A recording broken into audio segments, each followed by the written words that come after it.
118வது தேவர் ஜெயந்தி விழா மற்றும் 63வது குரு பூஜையில் கலந்து கொள்வதற்கு அதிமுக பொதுச் செயலாளர் எடப்பாடி பழனிசாமிக்கு அழைப்பு விடுக்கப்பட்டுள்ளது.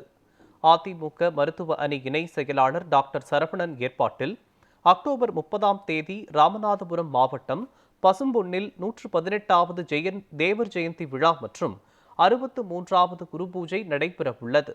இதில் கலந்து கொள்ள அதிமுக பொதுச் செயலாளர் எடப்பாடி பழனிசாமிக்கு அகில இந்திய விடுதலை சிங்கங்கள் கட்சியின் தலைவர் வழக்கறிஞர் குமரதேசிகன், ரஞ்சித், கீர்த்தி பிரசன்னா, செல்வபாண்டி மற்றும் அப்துல் கலாம் அறிவியல் விவசாய சங்கம் தலைவர் ஆபெல் மூர்த்தி, காசியமான் காசி, செல்லப்பாண்டி உள்ளிட்ட நிர்வாகிகள் எடப்பாடி பழனிசாமியை நேரில் சந்தித்து குருபூஜைக்கான அழைப்புதலை வழங்கினர்.